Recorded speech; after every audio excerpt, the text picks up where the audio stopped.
Yes, on behalf of my fellow booksellers, welcome. Tonight we have the pleasure of presenting Dr. Courtney Rose. Her book, Woven Together, will be sold at our register following the event and will be signed by the author. Here to introduce her is Dr. Patty Rose, her mom. Patty Rose!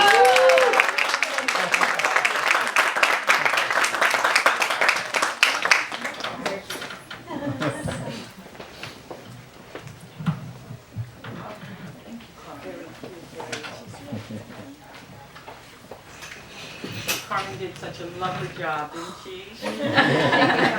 Okay, so I'm just going to get right into this, and thank you all so much for coming. This is a very proud moment, as you can imagine. So, I'm delighted to introduce my daughter tonight. I want to tell you a brief story that I will call Beyond My Footsteps, a mother's story. When I was a graduate student at Yale University, my beautiful daughter was conceived. I completed the second and last year of my master's degree with her in my body, attending every class with me. I joke and tell her that she went to Yale University along with me and her father before she was born. She was due on my graduation day, but politely waited until after I graduated to arrive shortly thereafter. Delighted to meet her, we immediately knew that she was and still is a gift to our lives. Subsequently, years later, I attended Columbia University Teachers College to acquire my doctorate. At that time, she was an energetic 2-year-old and her brother was about 4 months old. She would run around the Columbia University campus whenever she visited with her dad, on the grounds where 2 of my brothers, her uncles, and my father and his brother attended. The latter 2 were 2 of the first black people who acquired a medical degree from Columbia University. Subsequently, after completing my doctorate in 2 years, I worked a bit and then decided to stay home with the children full time, so as not to miss their pre-kindergarten years as my husband took care of business, literally, which enabled me to spend precious quality time with our children at our home in Connecticut. And they had a preschool teacher with a doctorate in education. That would be me.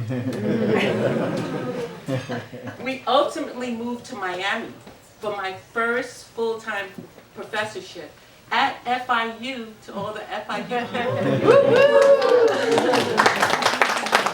Our little girl and her younger brother would visit the campus often to participate in the after-school program as I taught my courses, which were mostly in the evening. My husband was a busy executive at the time, so we were juggling to ensure that the children were taken care of while we worked hard. Fast forward, and our daughter was accepted to UF, where she began her studies as a journalism major. Then announced after 1 year that she wanted to switch majors to study education. She always loved working with children as a camp counselor each summer. She was then accepted to the Harvard Graduate School of Education to acquire her master's degree, the same school that her paternal grandfather attended, where he received his Doctor of Education. After graduating, she served as a Teach for America Corps member and a K-12 teacher for several years. Here is where we get to the footsteps.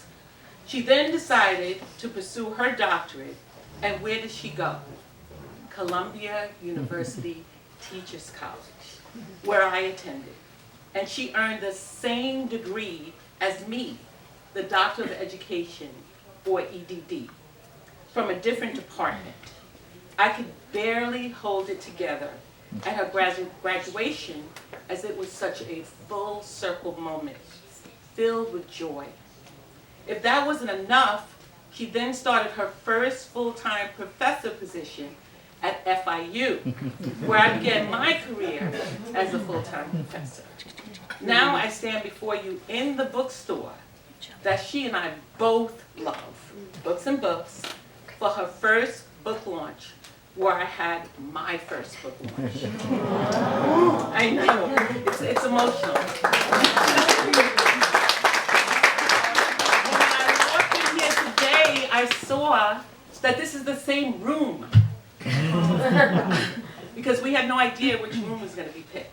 So this is the same room.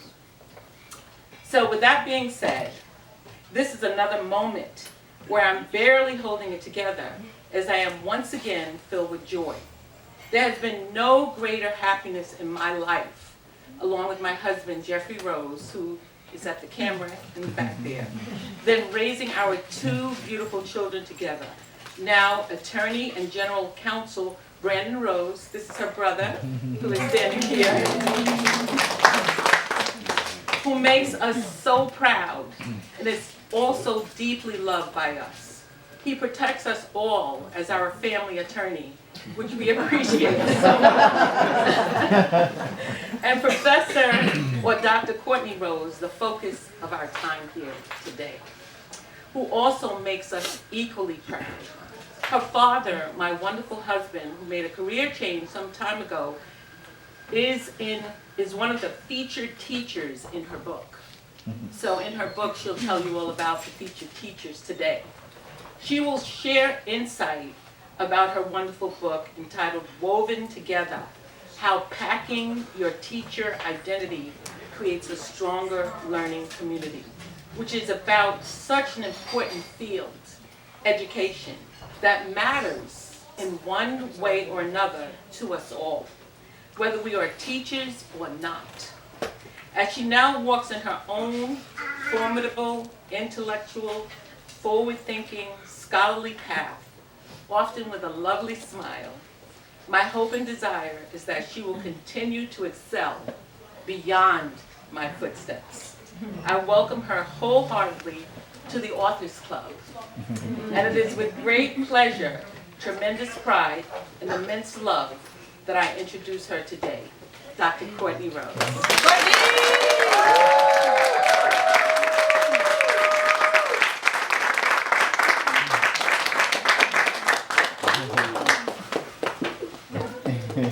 Thanks. Give me a microphone. I don't know who decided that was a good idea. Thank you all so much for being here. I know this is an incredibly busy time of the year, and I see colleagues and educators and students and friends, and I know that we're closing up final season and wrapping up the first half of the academic year, and the holidays are upon us. So I truly am grateful that you carved out time to join me in celebrating and launching this work of art that has lived in me for so long. My love for this bookstore runs deep, but maybe even deeper for some because I did work here. In between my undergraduate and master's studies, I came home and my parents were like, we're happy you're here, but what are you going to do for the summer? And so I was looking for work. My dad had taught one of Mitchell Kaplan's sons at Palmer, and he reached out, and without hesitation, Mitchell said, sure, I've got a spot in the kids' room, and it was one of the greatest summers I've ever had. I love this bookstore, but more so I love the Books and Books family and ecosystem that is so special to Miami and South Florida. So this is an extra special moment for me here. My mom, it's funny, I've got the nickname Dr. Rose the Remix because I followed so closely in the path that she carved out, making some deviations for myself. And even some of the very words that were in her speech are in mine, and we never saw them. So that's how linked we often are. But as a little girl sitting in the back of her classrooms at FIU and other institutions that she's taught in, I used to watch her up there moving and teaching with so much power and so much grace, and just pray that I would get a little piece of what little me thought just had to be magic, right? And as I've gotten older and gotten to know her deeper, gotten to know myself more deeply, I realized that what actually fuels her is her deep love for herself, her family, and her community, and it's woven into every fiber of who she is. And I'm so grateful that she's passed that love on to me. And as she mentioned, my father, Jeff, is one of the featured teachers in the book after a career change that led him into the classroom just a short while before me. He's a math teacher, and I used to come home from breaks and sit in the back of his classroom as well, because in many ways the classroom has always felt like home to me. And I would watch, math. Sometimes we think of math class and it brings anxiety and it brings nerves and it brings, resistance, right? But his classroom was always joyous and always so full of energy, and the kids were so confident and excited. Oh, yes. Very excited about the water. And it was sitting there watching and experiencing this community and this culture that he built and constructed with his students that I made the decision to become a math teacher as well. And so sharing that piece of my identity with him has been a really special part of our relationship. And I would be remiss not to shout out Brother Rose in the back. He, as my mom mentioned, I call him my little big brother or my big little brother because he's been taller than me since about middle school-ish. And even though he's 2 years younger than me, he's always been, as my mom said, one of our fiercest protectors, and especially that goes for me. And throughout this book journey, he now helped me navigate through things that I wouldn't have easily been able to see myself through or didn't even think to question. And he did it with so much love and so much care so that I could go through this journey fully in my power and confident that it was going to come out exactly how I wanted it to. So thank you for that, B. Okay. My students aren't used to me having a script. Some of them are in here tonight, but they also know that I love to go on a tangent for 50. So we reeled it in today, all right? Writing this book took me on a journey that brought both expected and unexpected emotions. I don't know where I heard this advice, but it often surfaced in my head when I'm working on something that feels big or heavy, and that is to write, create, and produce what I need, and not what I think others expect or want from me. And so, as I wrote this book, I decided to write the book that spoke to various versions of myself on my journey to and through education and teaching. Starting with, and probably focusing primarily on the Courtney Rose that entered her first full-time lead teaching job in a large K-8 school in North Florida. That version of myself was very excited, very passionate, very motivated, very confident in her identity as a teacher, probably a little too confident.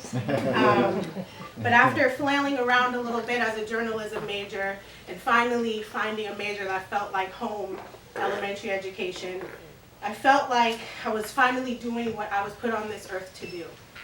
We use words like purpose and calling and destiny to describe the immensity and intensity of what I was feeling. And that's how she would have probably described it, that Courtney Rose at that time. She was walking in her purpose, answering her calling, and following her destiny. But it only took a couple weeks for her to realize that this journey might not be exactly what she thought it would be. Might not be what she was told it would be, and it certainly wasn't going to be what her university-based teacher education program prepared her for. Based on state test scores, the school had been labeled the lowest F in the district and was identified as a turnaround school, which meant we were the targets of district and statewide efforts to reform the school and improve test performance. Students and teachers alike were under constant surveillance and evaluation. On any given day, I could expect unannounced pop-ins from school admin, curriculum coaches, district and state officials, and other interventionists that they brought on campus, who would come in and in front of my students rattle off lists of things that I wasn't doing correctly, should be doing better, needed to stop doing immediately, needed to start doing immediately. I had 40 students that year, split between 2 classes. They took countless assessments, including at least one benchmark or practice state test a month. And that was said to give us data that would help us target our instruction towards their needs, but also to help them feel more comfortable and confident with the testing environment. Throughout that year, we started to feel less like a place where humans gathered to learn and grow and develop, and more like a lab where we were producing and were reduced to data, facts, and figures. In one particularly frustrating example, the school was visited by a team that specialized in evaluating student engagement. The 3-person team spent most of the day moving through the hallways, peeking in the windows of our classroom doors, and getting 30-second snapshots of how the students were engaging with the lessons and learning on the other side. They never opened the doors. They never spoke to the kids. They never spoke to us or asked any questions. It was quite possibly one of the most dehumanizing experiences of my life, as we were literally treated like animals in a zoo being viewed through the glass. While this incident, which was one of many dehumanizing moments I would experience at this school and others I've worked in and visited, may be shocking to some, unfortunately, these types of experiences remain and might even be becoming more common for those working in today's public schools, particularly those that serve predominantly Black and brown students, and or those in impoverished communities, such as the one where I worked at that point in my career. And I'm going to share a brief excerpt from the book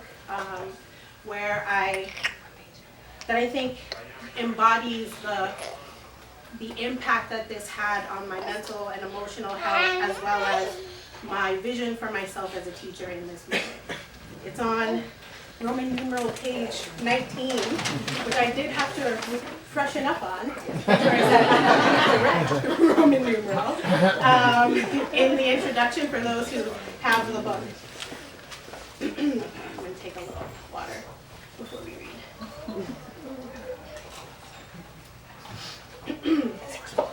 I barreled through that first year. I struggled and came in every day feeling like a cog in a broken machine rather than a human in a community, which added immensely, immeasurably, destructively to my own personal and professional identity development and vision for myself as an educator. I was an adult, a young adult, but an adult nonetheless. I could not imagine, and I still cannot imagine, what my students were enduring and feeling, and the emotions that were rising in them that were not being checked, were not being addressed, were not being tended to in the time that they were in the school building. I started waking up every morning crying and with an intense feeling of dread. But I would drag myself out of bed, take a shower, get dressed, put on the best smile that I could, and just keep on trying every day. I showed up every day because I was walking in my purpose and answering my calling and following my destiny. But I knew it wasn't right. And that reflection led me to the work of Bettina Love, author of the books We Want to Do More Than Just Survive, in her new publication, Punished for Dreaming, which I drive with in my car because I can't get enough.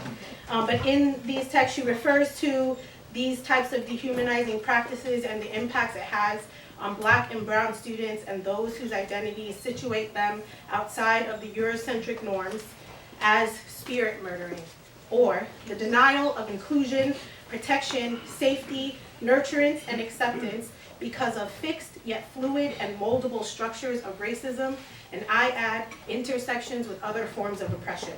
As a result, these students are often humiliated, ridiculed, criminalized, and hyper-surveilled for simply being. Extending on this, I argue that these practices not only leave students feeling dehumanized, but educators as well.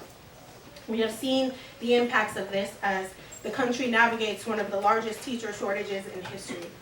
Beginning around 2021, 22, we started to see large numbers of teachers leaving the classroom and the continued drop in enrollment in university-based teacher education programs. While the initial explanations pointed to the frustrations with the unprecedented circumstances of 2020 that resulted in confusing school closure policies and shifts to and from online learning, leaving many educators feeling unprepared, unprotected, and unsupported, many educators pointed to additional structural issues that existed far before 2020. And so, with all of this in mind, and rooted in reflections on my own work with incoming and currently practicing educators, some who are in the room with us tonight, who were also communicating feelings of frustration and uncertainty, I wrote this book with the hope that it serves as a tool in the journey toward rehumanizing education. As teachers, we were all once children and students, and many of us are also parents and caregivers. And those of us who are parents and caregivers either have or will have students who will be in the public education system or engaging in the system in some way. And so because of this, I feel as though all of our experiences inside and outside of schools, past and present, link us together, weaving us together in this human experience and in the experience of lifelong teaching and learning. And to explore these connected threads, y'all gonna get a lot of analogies tonight. Worked hard on it, all right. As part of exploring these connected threads, I interviewed 12 educators in all stages of their career to weave together a collective narrative and gain a deeper understanding of the relationship between teachers' identities and a teacher's identity. Or their teacher identity, or in other words, who they want to be and become as one who teaches. Each of these interviews began with me asking them to describe their journey into teaching, and I'm going to share an excerpt from one of the most energetic interviews that I did with my friend Ryan, who shares the moment that he realized that he was probably going to be a teacher. And I bring up this example because it shows how far-reaching these threads are, and that for many of us it started when we were sitting in classrooms as students. So I will try to read this with the energy that Ryan brought. If you want to join me, Ryan's excerpt starts on page 12 in the text, in the book. All right, Ryan. It's very vivid in my mind, the point where I made a decision that I was going to be a teacher. And that happened in high school. I was in an English class, or honors English class. Mrs. J was the teacher. At the front of the room, there was a sign that said, "Silence is golden." And that was the room. That's the room that we functioned in. And it was straight rows and quiet and not human. It was a worksheet-driven lecture. If you made a peep, detention. And I got combative in my own mind. I was like, yo, I could do what she's doing better than she's doing it. It's strange because that happened to me very, very young.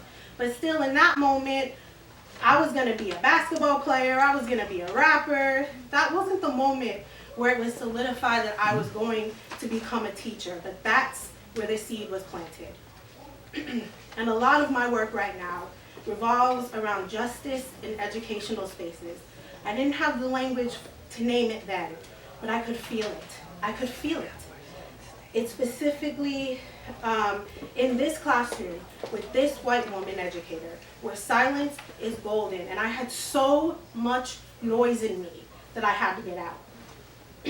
So I remember just thinking, like kind of on that competitive tip, just thinking to myself, I could run this class better than her. If I ever decide to become a teacher, it's not going to feel anything like this. And I carried that with me. If y'all meet Ryan, tell him I did it, okay? And so, again, what Ryan's narrative demonstrates is how far-reaching these threads can be. But also, whether intentionally or not, Ryan begins to open the dialogue on another topic that runs not only very rampantly through this book, but through my courses, and my students will tell you, which is the distinction between schooling and education. Look at them, they're nodding. Although schooling and education are often used interchangeably, many scholars and educators find that they do not represent the same concepts. I am one of those people.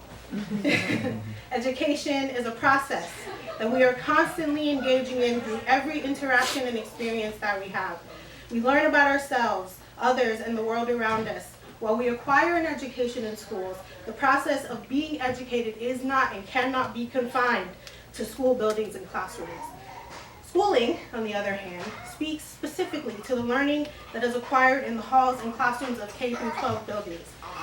Some limit schooling to the learning of reading, writing, history, math, and science that takes place through classroom instruction and evaluation practices that often leave students' unique experiences out or leave them unprepared for the critical thought processes necessary to navigate life's unforeseen circumstances. All right, I'm going to read from another featured teacher. Some of you may know him, Jeffrey Rose, my father. He shares how the distinction he makes between schooling and education shows up in his work with his algebra students. For those of you who are following along, this is on page 36, and Dad, I used a purple tab. If you know him, you know, okay? So, obviously, the easiest way to measure anything in schools is by some sort of test score, which is fine. I mean, because obviously, if you're teaching some particular subject, you need to be able to translate those skills over to the students. You want them to grow and develop those particular school skills in that particular subject matter. Great, but my view of teaching is that the subject matter, for me math, is just the tool for what I'm trying to accomplish. Because I'm not really trying to make my students great algebra students. Wait for it. Right? I mean, they're going to become great algebra students as a result of reaching the other goal. The other goal, the real goal, is to use algebra as a method of teaching them how to think and learn on their own feet for themselves. How they problem solve, deduce everything, and just question and go through a process that is logical to come to some sort of conclusion that they can feel strongly about, that makes sense. And then compare that, contrast it, maybe fix it, whatever. So it's hard to measure that, you know? Being successful in that is hard to measure. My father.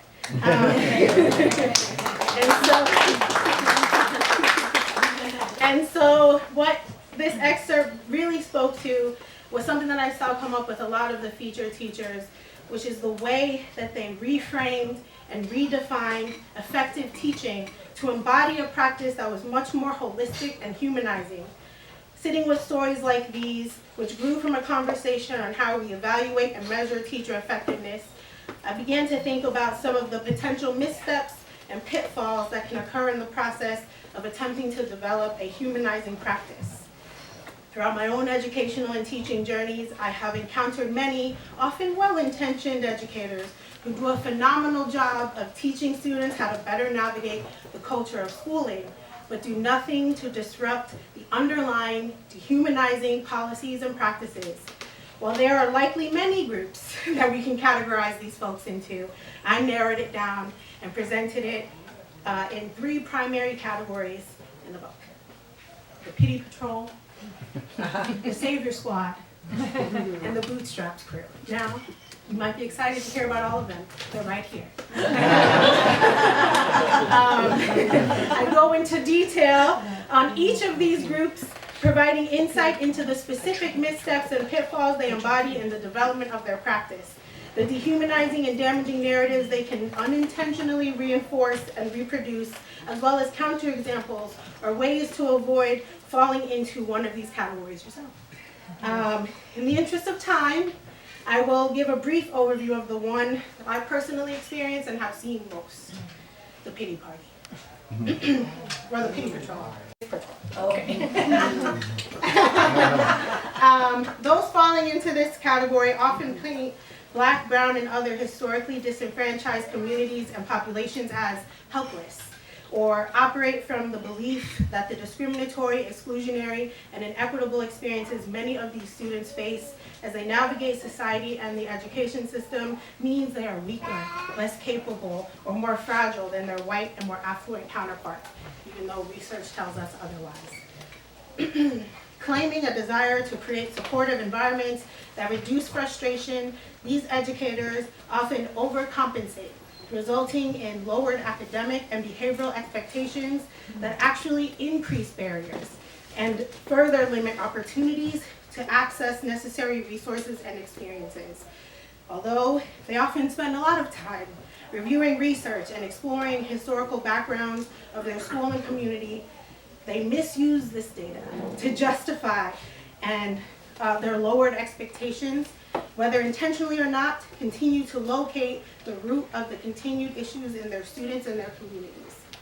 Now, one of the examples I give of this, my students and I just went over this a few weeks ago actually, is the 30 million word gap. Raise your hand if you're familiar with this data. If you're in education, especially literacy, you should be, right? It has been used to justify using very low cognitive level literacy practices because the students don't have the vocabulary to do more. And I provide a number of examples of how this data has been used and misused in this way. What makes those operating within the pity patrol mentality different and maybe more detrimental than those who simply do not hold high expectations for their students is the belief that they are doing what is in the best interest of their students, that pushing them too hard would cause further harm. And so, as I shared that little snippet, you might be thinking of a teacher that you once had, or a colleague that you once worked with, or a book you once read, or a research paper that you were forced to cite. Another feature of the book was to promote those kinds of connections and identifications with the featured teachers and some of the other elements in the text. So you'll find reflection questions and reflection activities woven throughout the book at the ends of every chapter, encouraging you to develop your own identity narrative, whether you're a teacher or not, and explore the role that your educational experiences have played in who you are and hope you become.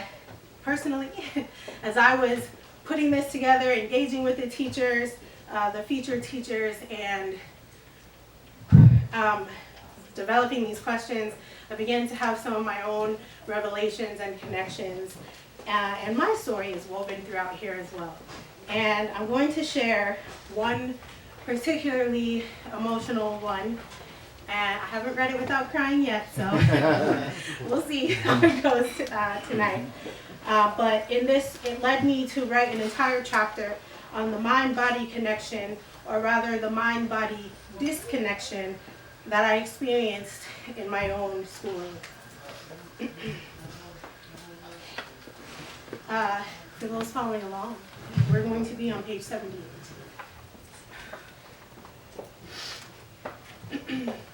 At the start of 2023, I took on the common practice of paying more attention to my physical health through better workout and eating habits. No, I'm not alone. About a month into my new routine, I was doing a dance workout. On the final section of the last song, I started crying.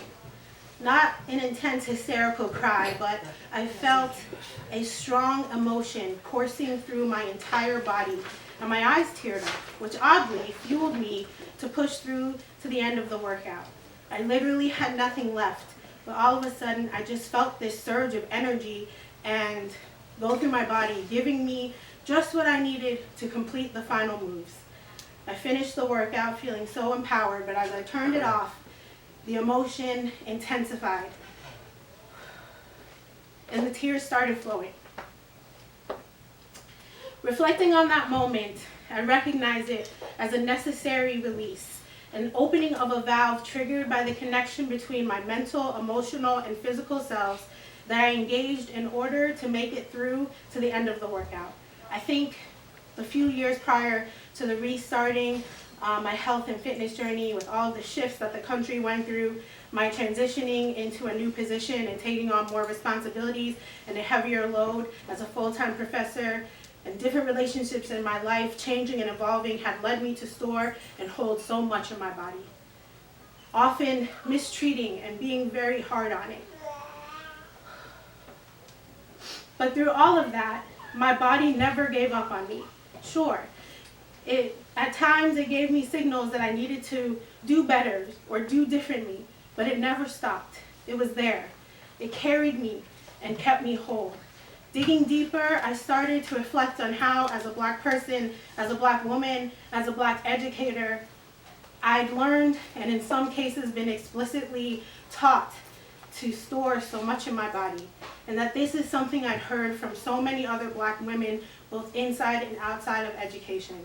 We hold it, we carry it, we often use it to keep us going, and occasionally we find different ways to release it. We find joyful ways, creative ways, powerful ways to release it, but often once we do, we're denigrated, chastised, and sometimes even killed. This journey happens for our entire lives. These bodies that we were born into can never just be. And as we figure out how to successfully and peacefully survive in the various spaces we occupy, we often learn to mistreat them, to chastise them, to hurt them. For many of us, these lessons are reinforced the strongest in schools as we carry our bodies through classrooms and buildings more often than not led by teachers and administrators whom we can't see ourselves in, and more importantly, who can't see themselves in us.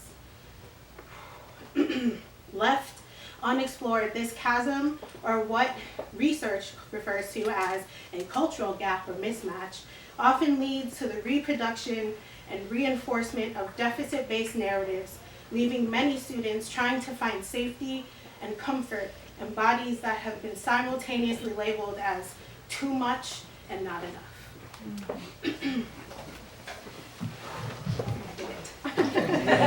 Very hard. Thank you.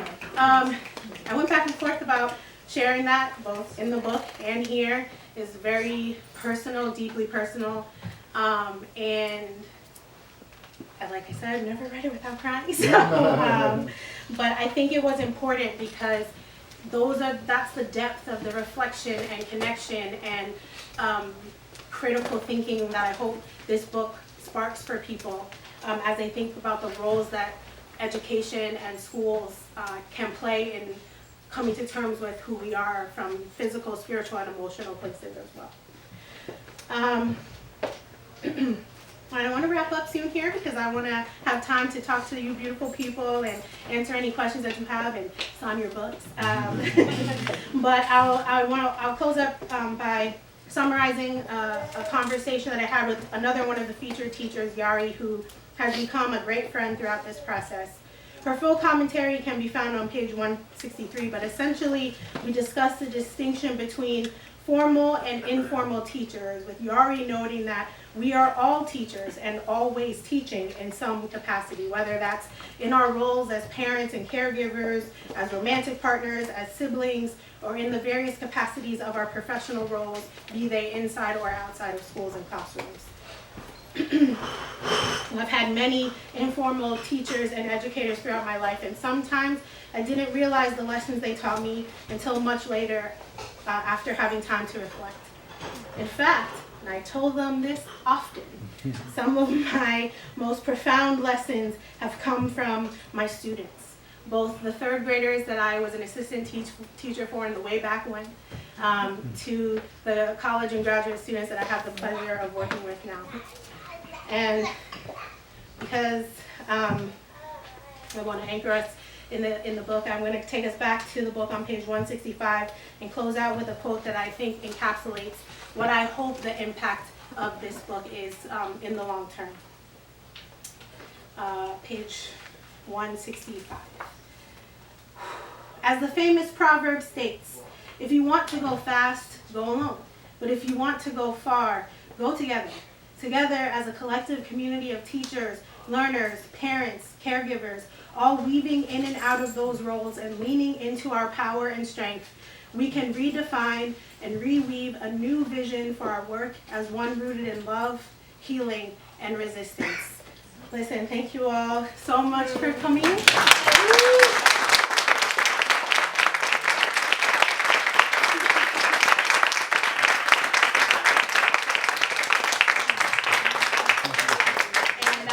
Up for Q&A. We're going to get into here one more time. Y'all remember, we are all woven together. And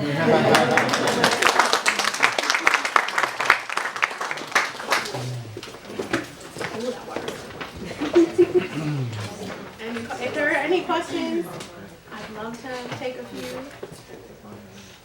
Yes. When did you start writing? Probably when I was born. But actually started writing April 2022, I believe. So, yeah. Comment and question. Okay. Very well done. We're so proud of you. I'm saying we as in FIU, like I represent them. I'm so proud of you. Spokesperson. You talk a lot about the deficit mind and how we refer to students in a deficit way. And I know that you teach all of our students about sociocultural issues, and we have some issues that are outside of us, kind of restricting what we say. How do you teach your students not to have a deficit mind with their students? Yeah, so a lot of the practices of reflection are to get students to remember what it was like to be in those seats. One of the mottos that I teach under is never forget what it was like on the other side, right?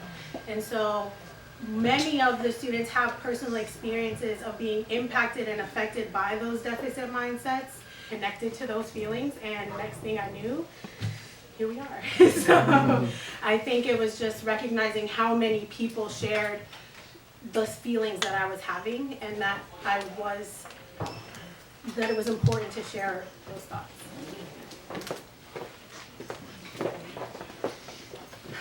You're anxious to get these books signed, I know. Yeah. How do you plan on implementing this book into your own teaching? And also, when do we get to use it in class? So this is Sherry, one of the graduate assistant that has worked with me for some years now at this point, and assists me with 2 of the courses that I teach. So Maria and I are weaving this book into a course right now. Listen, y'all. Listen, if you don't like it, we're gonna say the word. We're gonna say weaving as many times as it takes. And so we're putting it in that class now, and I'm hoping that many of the activities in here were born from some of these classes that I teach, and so they are already a part of them. But we are trying to make them this book a more concrete part of at least one of the courses that we offer for undergraduate students at FIU. I want to share, when Dr. Rose, she started writing the book, I was in one of the classes, and right now I'm still with her, and I see the whole journey of she and that took a lot of time and energy from her, so I appreciate the book she gave to us. But my question will be, after reading a book, as the future educator, what do you want to see from us, gonna happen on us? What do you expect from us after reading the book? I want to see some of the pressure come off teachers. I think a lot of what came out in this book was we felt like we were carrying it all. There's actually an image that I talk about where an artist on Instagram drew pictures of teachers weighed down by bags, and then she added more bags to represent the additional weight that teachers of color carry in this work. And so I hope that it lightens the load as we recognize that we're not the only ones carrying these bags. and that in collaborating and building more collaborative spaces, we can share some of that weight with each other and actually hopefully make some progress towards lasting change. So I do hope that in rehumanizing the practice, we can lighten some of the weight that our educators are carrying and their students. Well, I think that was a beautiful question to end on.